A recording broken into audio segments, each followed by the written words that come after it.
Speaker. Ako Pini Henare. Tēnā koe, Mr. Speaker. Thank you for this opportunity. The previous speaker just actually proved the point of the New Zealand First members' assertions that, in fact, he does live in a bubble, and that there is a world outside of this place and outside of cabinet papers and outside of the numerous reports that are given to select committees and to members across the House. There is a world outside of this place, and that world exists with real people. That world exists with people who are trying to make a living for their families, trying to make a living for a better future for themselves, to make sure that they're able to compete in a job market that allows them to compete fairly, that allows them to be able to compete fairly against some of those other operators out there who actually do go out seeking to undercut them, who do go out to force these types of wages down. And furthermore, I take the point of Mr. Mitchell in saying it's also the reality out there that there are some dodgy employers. There are some fantastic ones, and I dare say, for the most part, many of them are operating well within the law, and others, and I want to commend Te Whānau o Waipareira at this time, who have committed to paying their staff a living wage, not the minimum wage, a living wage. And for Te Whānau o Waipareira and Tāmaki Makaurau, you've got to appreciate that the cost of living in Tāmaki Makaurau is extremely high.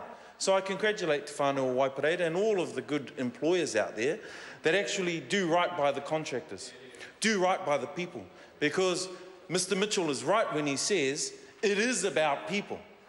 It's not simply about the businesses, it's not simply about the market, and we'll let the market sort it out. It is fundamentally about people.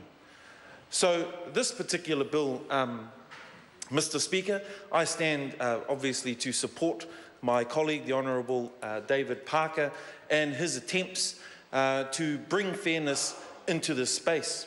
And I take the point from Mr. Bishop, who talks about retreads. Well, what this actually speaks to, and the Leader of the Opposition hit it on the head, we're committed to these things. The Labour Party are committed to fairness in the labour market. We're about good jobs. We're about allowing people who work hard to get paid fairly. Yes, and that's what we're here for. So it's no surprise to see an attempt in the last decade to get this bill across the line, and to come back when it didn't succeed, to come back and do it again, because we're committed to that.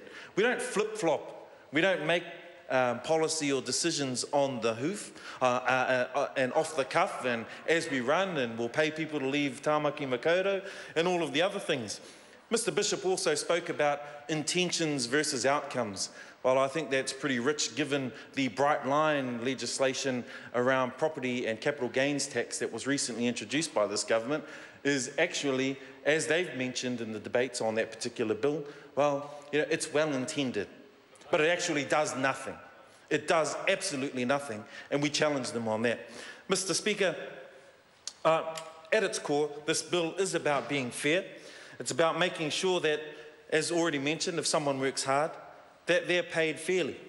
It also seeks to close a loophole that sees contractors exploited. The Leader of the Opposition spoke at length about the exploitation that's out there in the current workforce today. It's everywhere. Contractors, young people, workers right across the entire work spectrum are suffering from exploitation from far too many employers. So this seeks to close one of those loopholes that sees some of those dodgy practices by employers exploiting contractors. Mr. Speaker, we on this side also believe that this bill is also fair, that it actually doesn't hold back business. We don't believe that it holds back business. In fact, one of the reasonable aspects of this particular bill is that where a contractor has, like a truck driver, has a contract with two separate employers, that they can't take advantage of that position. Those are reasonable steps for this particular bill, and it doesn't It doesn't disadvantage the employer in any way. In fact, it puts the onus back on the contractor to operate within these particular rules, Mr. Speaker.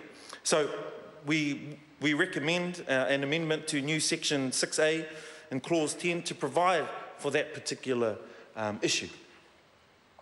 Mr. Speaker, one of the growing concerns for this country, and we've been fighting and advocating for this particular issue to be forced onto the agenda of this particular government, is around poverty. It is around low wages. It is around, despite the government's assertions that wage rises are outstripping inflation and how everybody's doing better off, well, that's actually not the case. We see it far too many times in our electorate offices across Tāmaki Makaurau and even in the regions now, where we are seeing families struggling out there.